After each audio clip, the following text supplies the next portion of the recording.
Let's move to a sense of home and home in relation to the world. In looking out, I see that the global village at some level has made the home superfluous.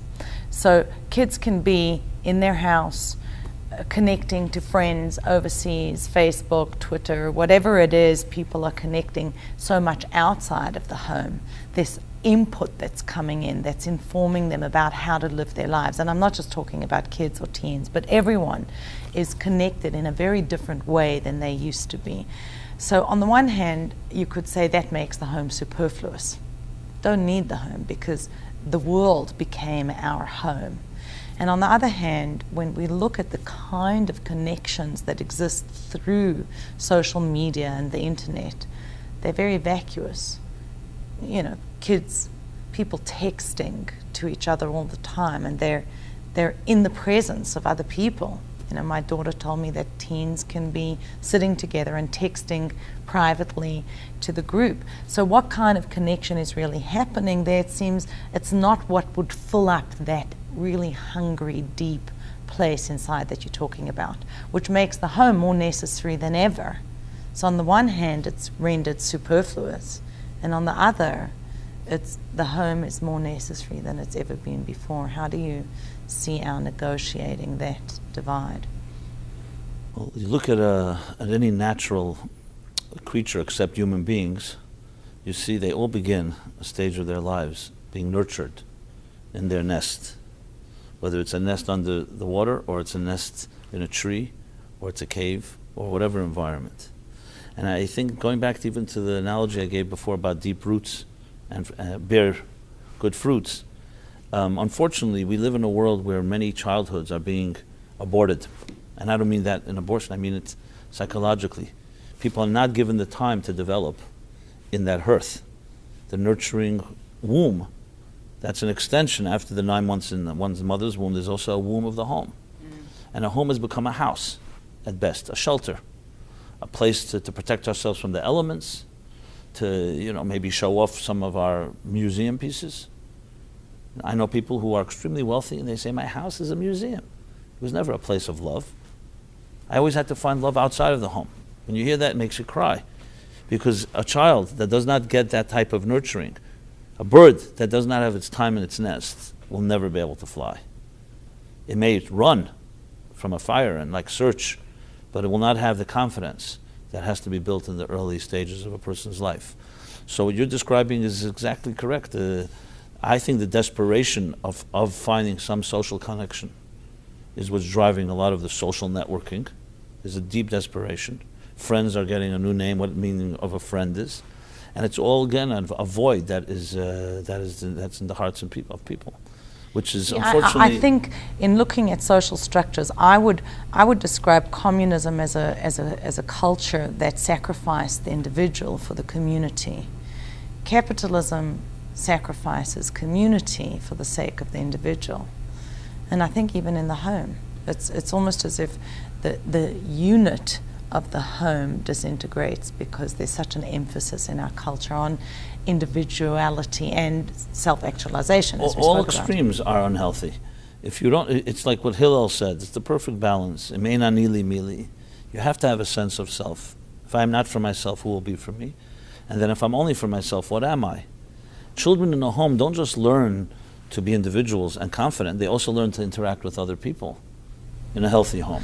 Yeah, but you're talking about a healthy home. I know so many people, unfortunately, who have the experience that they can only begin to be who they are, manifest themselves outside of their home, and that the home was a place of major wounding. How does that person go on to create a meaningful home, a healthy home that's like a womb? Let's apply the same question. What happens if a child is a child of divorce or of a terrible marriage? How do they build a healthy, loving relationship? It's part of the challenges of life. You're not a victim of your past. You can't control what kind of childhood you had, but you can control what kind of childhood you'll create. That's part of life. Now, I wish everyone would have a healthy beginning and environment that would give them all that and without the challenges. But You have to call a spade a spade. At some point, you don't want to continue the vicious cycle of just repeating what came your way. This is part of what it means to be Jewish. This is part of what it means to be a soul. This is part of what it means to be part of God. God says you're not a victim of circumstances. You're in a situation, once you grow up, maybe you have to go through some work to get beyond the pain, but then you have the ability to build an absolutely beautiful life, even though you may not have had one yourself. I mean, this is like, to me, this is the essence of all Judaism. And when I think of Abraham, there's no healing. I mean, there's for me, Abraham kind of epitomizes that as well, which is who was dealt a more challenging deal, abuse in the home. But the interesting thing, Shimona, I'll tell you is this: I've seen in my own eyes in my life people who, in the worst circumstances, have built beautiful, beautiful homes. I think of one particular woman who had a terrible life. I don't even want to repeat it on camera. The abuse that she endured as a child. And then her own marriage destroyed. But she has children. They're all married. They're all happily married. And they're healthy. They're not in denial, like, some type of illusion. They've worked it through. Most of them are therapists, interestingly. And they help others. Is it perfect? I'm sure it's not perfect. And you think that they have found their meaning through therapy, or do you? I think in that case, invite people to explore a deeper sense of meaning in order to bring about healing? Well, look, I'm going to say something radical as well. To me, a relationship with God is the best therapy possible. It's not so radical, actually, which does not in any way negate going to a mashpia, as they say, a mentor, or a therapist, because that's part of how God helps us heal, is to find somebody who's compassionate, objective, trained, empathetic, and that can help us. But it's all part of the healing with God. To me, therapy goes hand in hand with understanding that the soul is absolutely resilient, and just like a soul cannot be destroyed, just like a soul cannot, it was not created by you, it can't be destroyed by you. And that the soul has unbelievable powers and forces that allow it to heal, and it can transcend anything. I mean, even Viktor Frankl, in his Man in Search of Meaning, documents, as a scientist, as a psychiatrist, the difference between the people going through the worst possible situations in the camps, but they had faith. They had a sense of higher purpose. That didn't mean they suffered less. They were less pain, but they were able to access deeper resources. What I hear you saying, I think it's quite remarkable, is there's a place within us that is never wounded. If we look at healing, there's healing the symptom, which is just suppressing it. And then there is going to the cause, which is a deeper kind of healing. But the deepest healing, you're saying, is find who you are before the wound. Absolutely. I'll state it even, since to combine all this together, every morning we say Moda'ani, which means I acknowledge to you, we don't even say the name of God, for returning my soul to me. And just a few lines later we say, and this soul that you've returned to me is pure. You've created it, you've shaped it, you've formed it, and you've imbued it within me, and you protect it within me. Let's just think what we're saying, instead of just mouthing it off. You're basically saying that every morning there's a renewal of your contract with God. He's giving you a fresh soul, and he's calling it pure.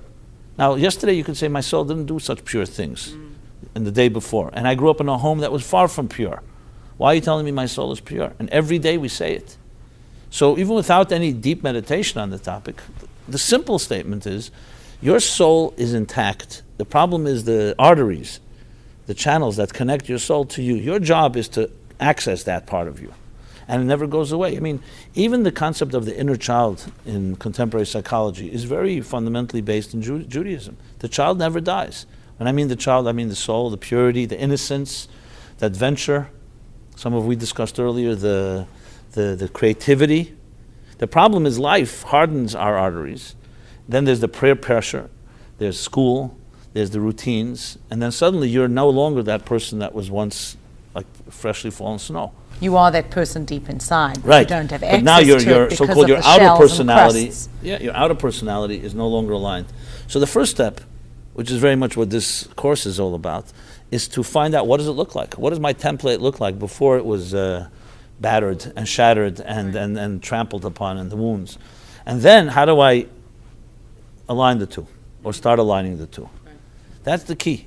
You don't want to create a new reality and new tools based on your symptoms. That's the bottom line. I once read the Baal Shem Tov said memory is the key to redemption. So I guess if you're talking about the template, you're saying at some level the course is about remembering who we naturally, essentially are.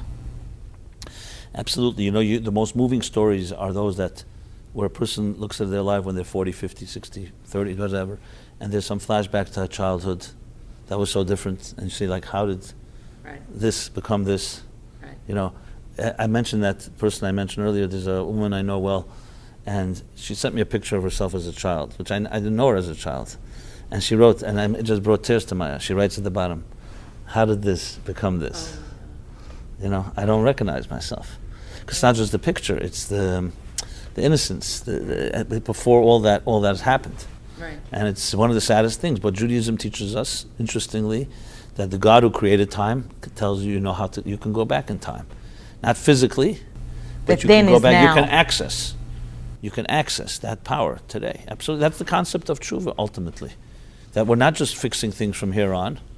You know, obviously you can't repair physical actions that happened, but you can open up new channels. No different than a stroke victim. That I hold my past in the present, yes, and therefore can transform it. Or maybe you can access a place that's beyond present and past and future, and just bring it into your moment. I want to ask you a question as a woman. We're speaking about the home and family, meaning I think that women are battered by the media. You know, Jean Kilpin has her documentary Killing Us Softly and clearly demonstrates how women and the age at which the media is targeting women becomes younger and younger. So you've got preteen girls, wearing high heels and makeup and being sexualized. I think that women are so overly sexualized that at some level that is what their identity is supposed to be. That they are told that this is their identity, and it's difficult for women to be in the world and engage authentically without that persona. And on the other hand, when it comes to their homes, I think that they've lost access to the power of, let's say, a female spirituality and power, the power of the bedroom, the power of the kitchen. So statistically, bathrooms have gotten bigger and kitchens have gotten smaller. There's enormous power that happens in the kitchen or in the intimate relationship between a husband and a wife. And I think that as a culture that downplays the power of the home in general and those roles specifically of the woman in the home, we're missing a lot. And yet we have these totally opposite messages. Be only this, and then we don't have access to the one on the inside. It's like there are two personas, the inside and the outside, the home and the public arena. Well, what you just described, I don't want to use the word eloquently because it's so uneloquent topic in a way, but what you described in a very succinct way was these two extremes that are a direct symptom, from my perspective, of a lost soul. A lost soul in the feminine, a lost soul in relationships, a lost soul in the home. And whenever there's something is lost, the symptoms are always extremes. So you have either the over-sexualization, as you said, and on the other hand, women are being forced to play by man's rules in the career, and they're developing all these aggressive, non-feminine elements. And if they become more feminine, it's not seen as a positive. You want to be feminine? Completely the other extreme, sexual. So what's lost completely is, we'll call it the feminine mystique, if I can use that term, the true feminine mystique, which is a divine force that is very pure and does not have that type of sexuality divorced of intimacy and divorced of commitment, which is, you didn't mention, but I could throw that into the same pot. What is idolized today is no commitment. A guy tells me, I finally mastered the art. I found someone I can love and there's no commitment. And you want to, it's like he thinks it's an art. This is not about fire and brimstone, about how promiscuous or how sexualized society is. It's not about the negative. Everything, there's always a soul to it. It's a hunger. It's a hunger for intimacy. That's why we really are sexual human beings. I mean, one of the lessons in this course, we talk very much about love divorced from intimacy. It's become technique. It's become about getting my needs met. It's about immediacy. You don't hear the context of love being forever after, building a home, building with children. Those things are almost seen as side effects at best. So what you're describing is is a symptom of a serious fundamental problem. Remember, I asked a sociologist once that I know, I said, how do you measure a successful society? People talk about our society is better than it ever was. Why is it better? How do you measure successful society? So he said to me, standard of living. People feel that they have access to everything. I mean, he had his identification. So I said, let me tell you humbly what the Torah says is the success of a society. Very simple, you have to look at two things. How women are treated and how children are treated. Wow. The state of the home, the state of the marriage, the state of relationship, state of intimacy. Now tell me, what kind of society do we live in based on that?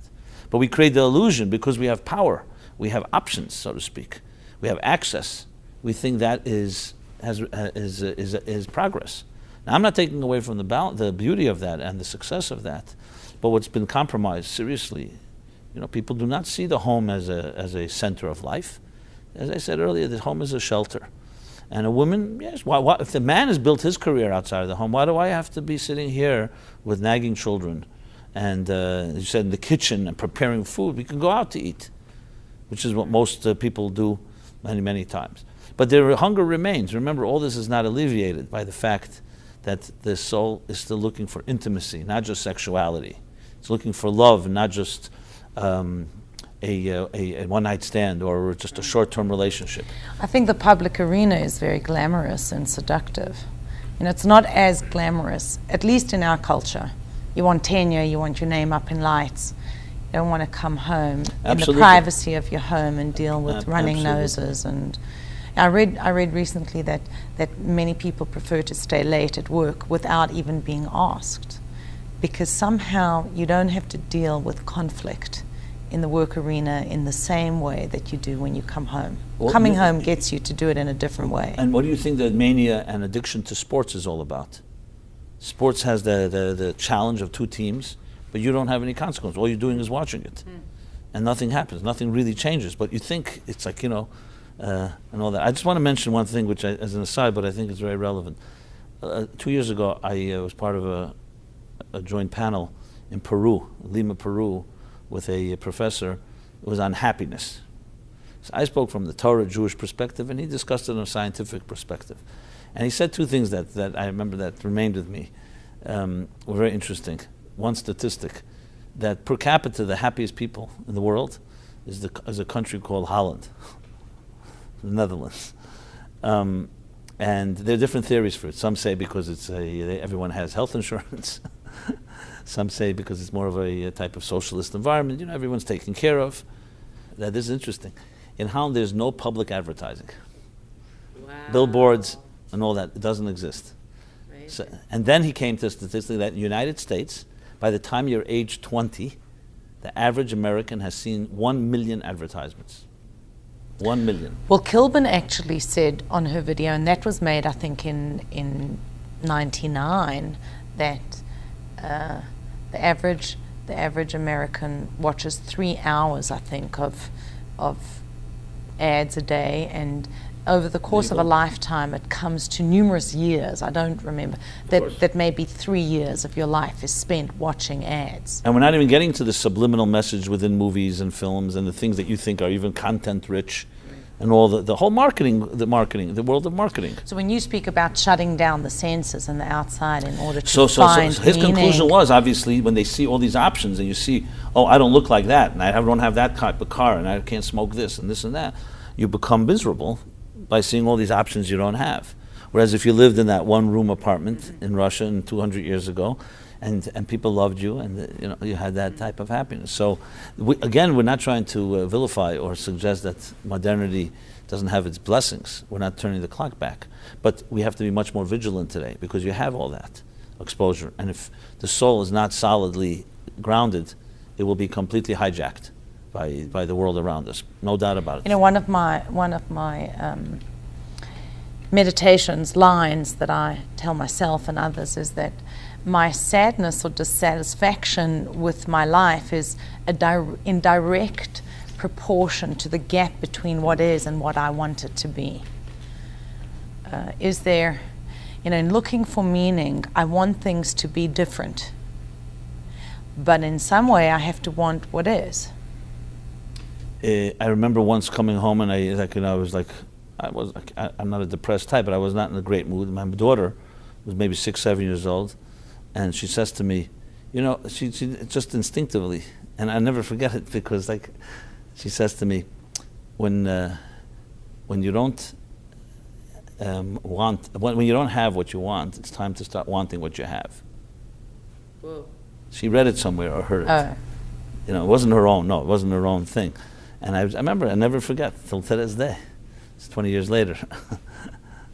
So yeah, you know, there's an element of ambition that any growing person, even in a healthy way, always wants to surpass yesterday's activities.